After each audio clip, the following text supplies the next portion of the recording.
such an asshole. All right, we got a busy Monday today. Whoa, I'm zoomed in. Whoa, look at that. Let's get that so you guys can see my forehead even better. Oh, look at that forehead. Oh, man. Forehead porn. All right.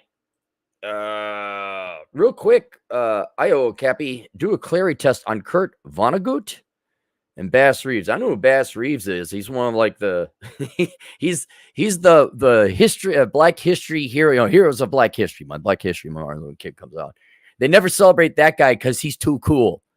When you got Black History Month or African American Days or whatever celebration there is, they always bring out like this cavalcade of lame ass artists, poet, and actor. Hey, did you know who Rosa Parks was?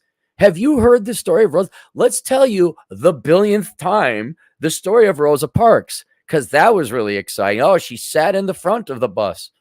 Whoa! Yeah, don't listen to a Western cowboy who goes into Indian territory because he wasn't white and the feds knew they could send their agent. That would be too boring. That's too boring. And then was it Smalls was the last name?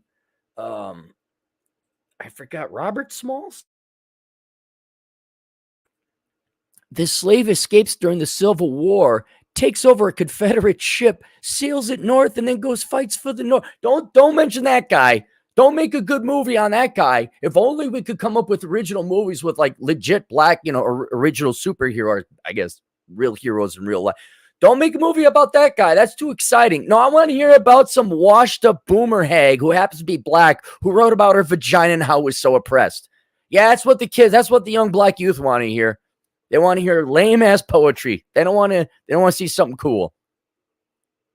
Probably patriarchy. I don't know. Oh, a violent man. Oh, but he was violent against the bad guys. So let's start with. I almost guarantee you what I know about Bass Reeves. He's going to get a perfect score. And yes, I'd like to have a beer with him. And then yeah, he should run for office, but he did. But let's go with Kurt Vonnegut. I don't know. He looks like a philosopher. He's got crazy hair. So, they're real deep philosophical people. They got crazy hair. Or in Stephen Mull's news case, no hair at all. All right. Kurt Vonnegut. Oh, he looks like one of those cool New York intellectual types from the 70s. Did you hang out with Andy Warhol?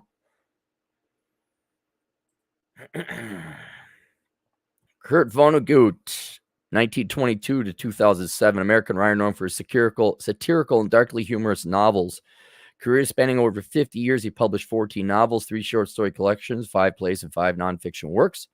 Further collections have been published after his death. Born and raised in Indianapolis, he attended Cornell University, but withdrew in 1943 and enlisted in the U.S. Army. Okay, there we go. Good man. All right, he's got real-world working experience. Part of his training, he studied mechanical engineering at the Carnegie. Why does he look like a hippie?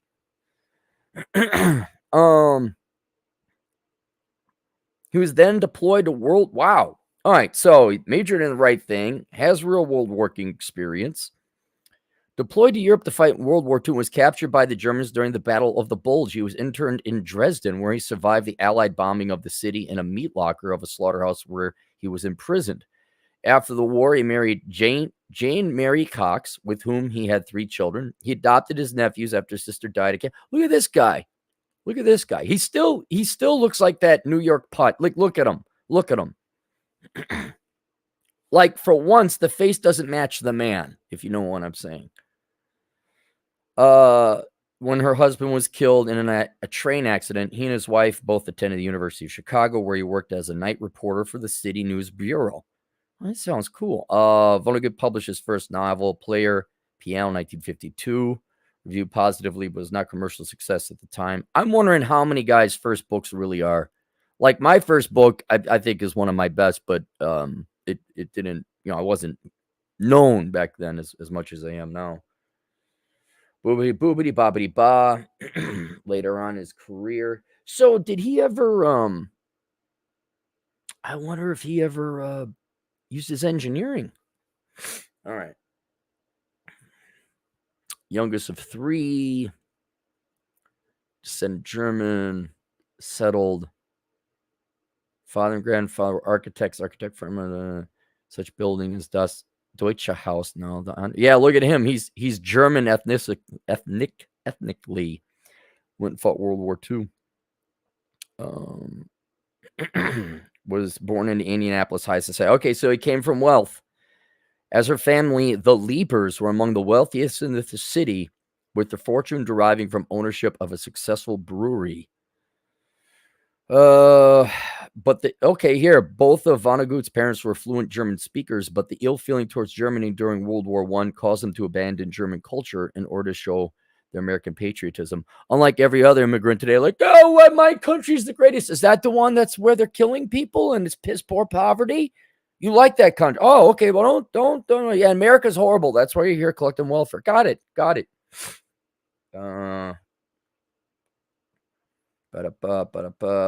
process were destroyed in a matter of years. Oh, the financial security and social prosperity that the Vonneguts had once enjoyed were destroyed in a matter of years. The Liebers Brewery was closed in 1921 after the advent of Prohibition. Oh, yeah, I guess I would do it. Great Depression hit. Few could afford to build. Architectural firm became a sister. Vonnegut's brother and sister fished the primary and secondary private schools, but Vonnegut was placed in the public school called Public School Number 43. He was bothered by the Great Depression. Well, who wasn't? Father withdrew from normal life, became a dreamy artist. Mother became depressed, withdrawn, bitter. She labored to regain the family's wealth and status. Father said she expressed the hatred for her husband.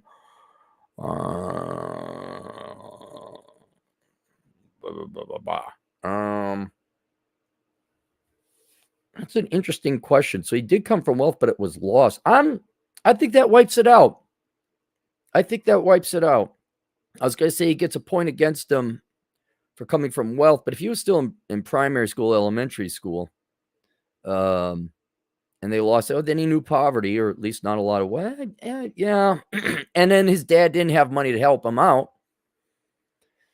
So, okay, so he did not come from wealth. Majored in the right thing, real world working experience. I wonder what he did. Did he just come out of the war and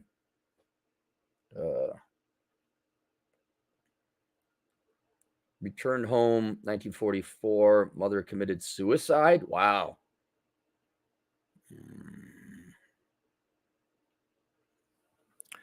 Vonnegut was sent to Europe as an intelligence scout for the 106th Infantry Division. In December 1944, he fought in the Battle of the Bulge.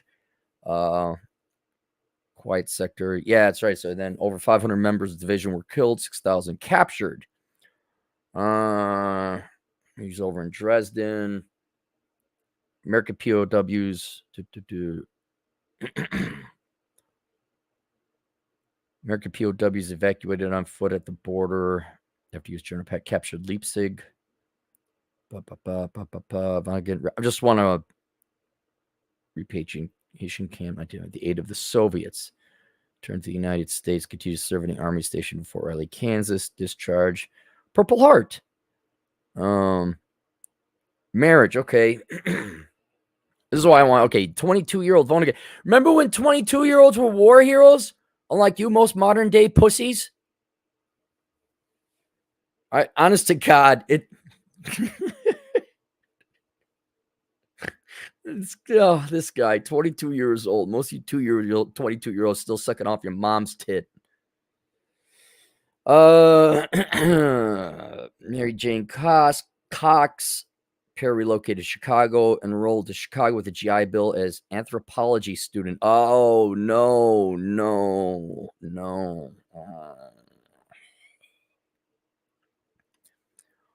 Scholarship, dropped out, program, became pregnant. Back in the day, women, when they got pregnant, say, oh, there's another human being in the world. They would drop out of whatever they were doing to raise the child. But, you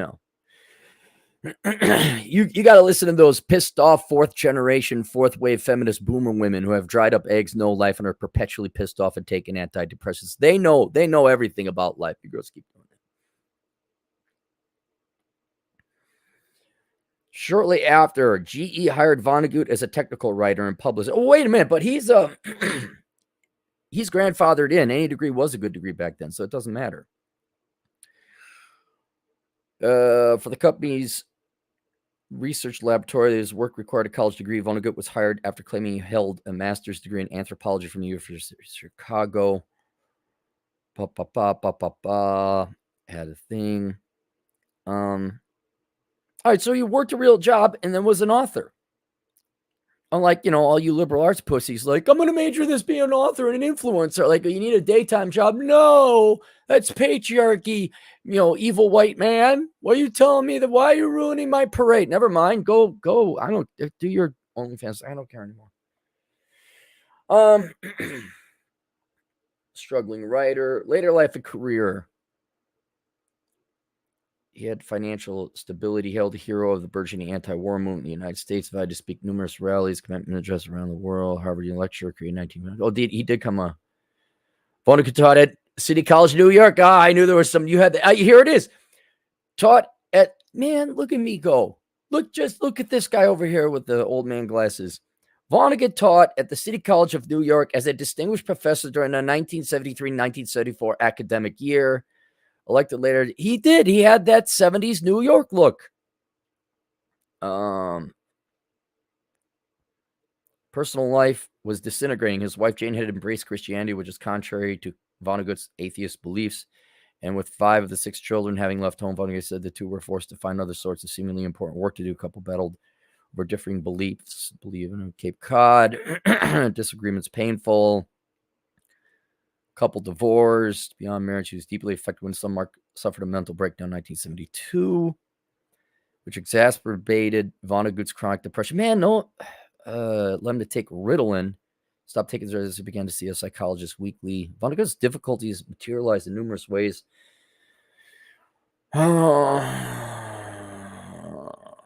Writing. He got married to a photographer.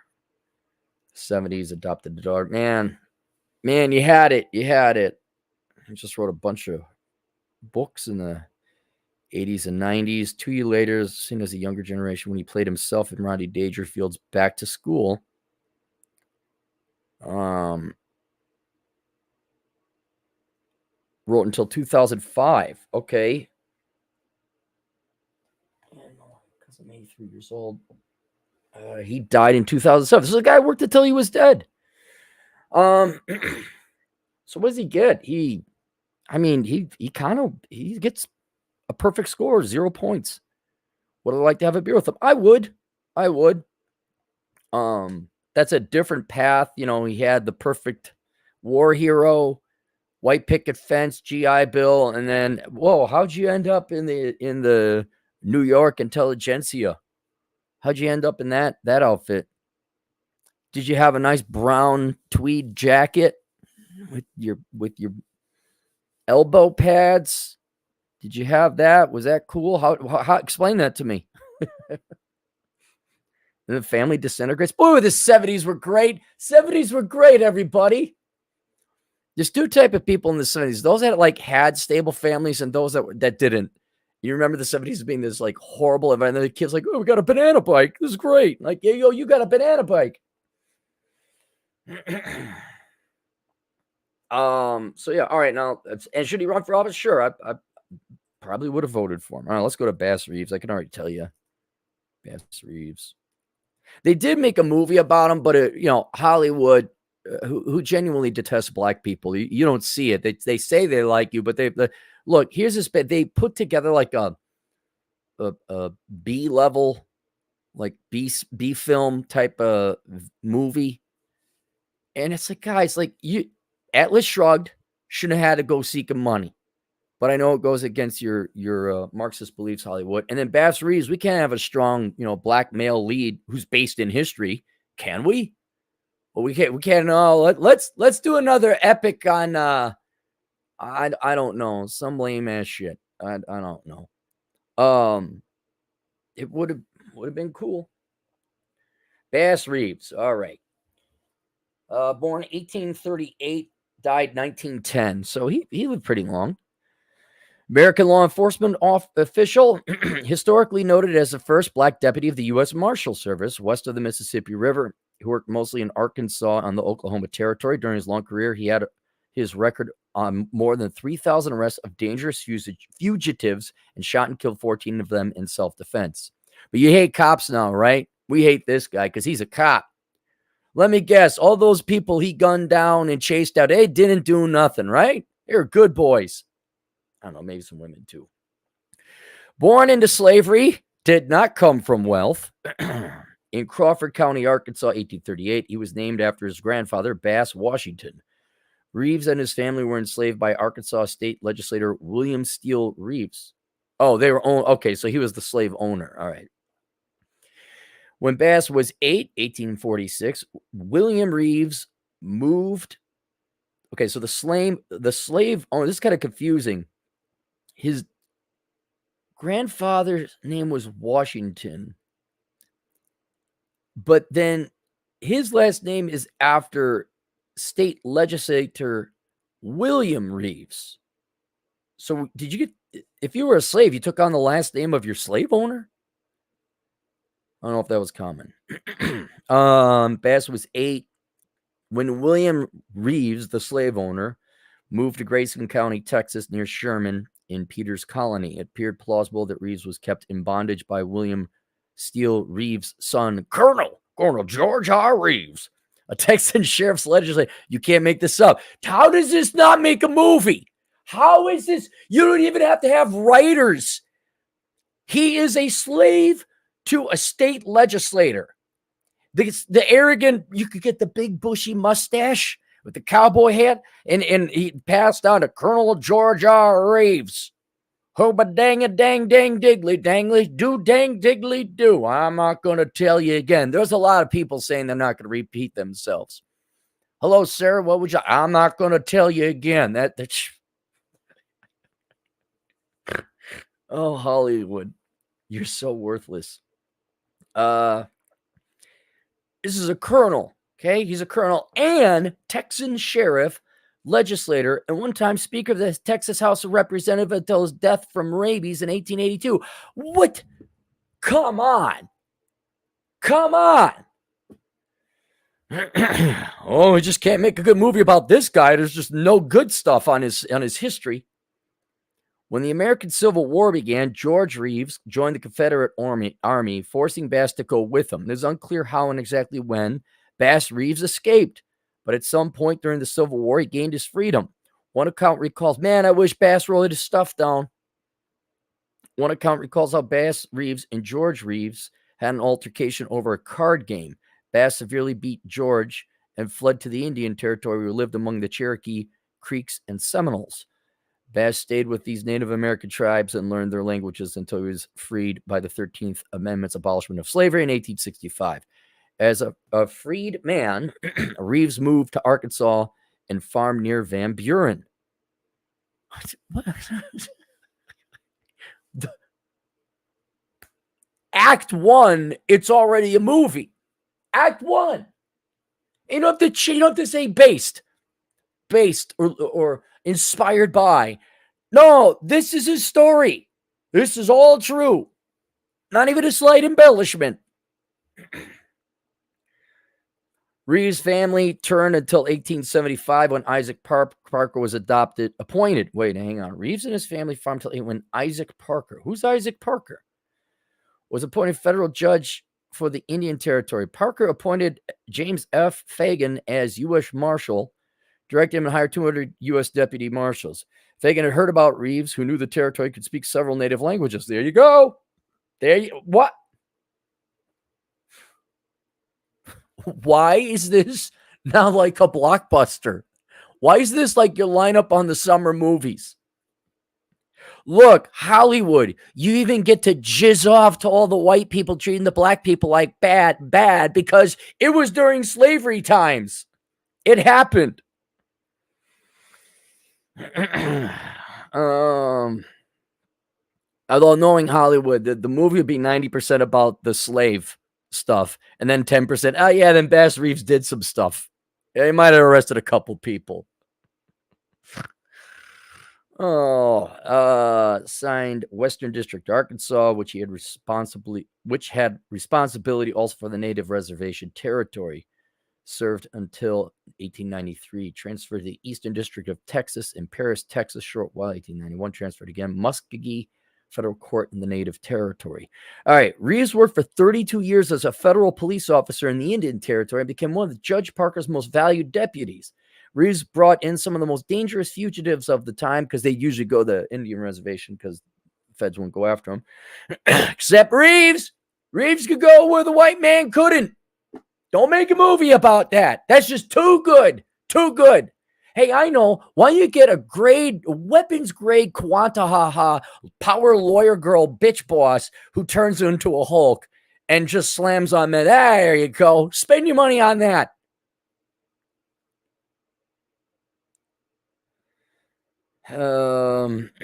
Reeves brought in some most energy. He was never wounded despite having his hat and belt shot off on separate occasions. Jeez. My God, man. In addition to being a marksman with a rifle and revolver, Reeves developed superior detective skills during his long career. When he retired in 1907, Reeves had on his record over 3,000 arrests of felons. He killed 14 outlaws to defend his life. Reeves had to arrest his own son for murder, nonetheless insisted on the responsibility of bringing Benny to justice. Benny was subsequently captured, tried to convict. He served 11 years at Fort Leavenworth, Kansas, before sentence was commuted. He reportedly lived the rest of his life as a model citizen. Man, imagine what happens when father's a president in your life, even if he's the sheriff. Oklahoma became a state in 1907. Reeves, then 68, became an officer of the Muskogee Police Department. He served for 2 years before he became ill and retired.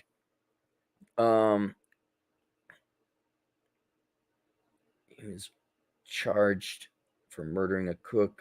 He was acquitted. He died of Bright's disease on January 12th, 1910. So he almost worked up until he was dead. What?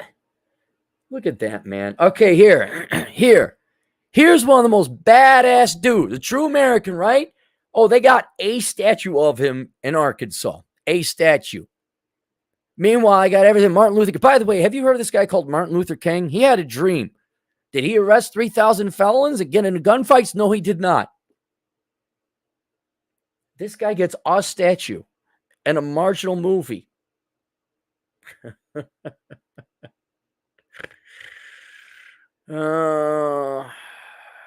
Okay. There we go. Well, obviously, okay, perfect score. Would you want to have a beer with him? Hell yeah. Would you vote for him? Hell yeah. Oh. Tell me about Rosa Parks one more time. No, just tell me about her one more time. Oh, she sat at the front of the bus. Holy cow. Wow. Brave and amazing. All right. Let's go to Super Chat. Adonis, 95, 10 generous dollars. You help make my attitude towards my average 101 score. I got IQ more positive one. Heard you mentioned in a separate video, women go after resources first and high IQ by proxy. I hope I have more hope now.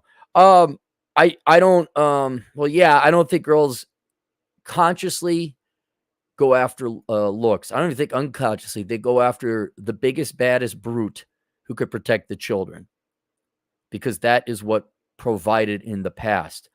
Maybe we'd have to do, some women are a little bit more savvy, clever, mercenary, intelligent. We could maybe say intelligent, where they'd look for signs of wealth. But in terms of having, so that's two separate things, beta bucks, alpha Fs. Yeah, I don't think, I also, by today's standards, you can't assess who has resources. Not effectively anyway, because men can borrow money and fake like they're rich. Matter of fact, as I've said before, 98% of the people you think are rich aren't rich. They just borrowed money to make it look like they're rich. So that's kind of a quagmire to analyze. John Watson, $5. Yes, Cappy, slaves took the last names of their masters. I didn't know that. Well, thank you, John. If you were traded 8 times, you had 8. Really? Like the French do, or the Spanish? Vasquez, De La Rosa, De La Ponce, Dulcinea. Vasquez. Wow. Okay. You learned something.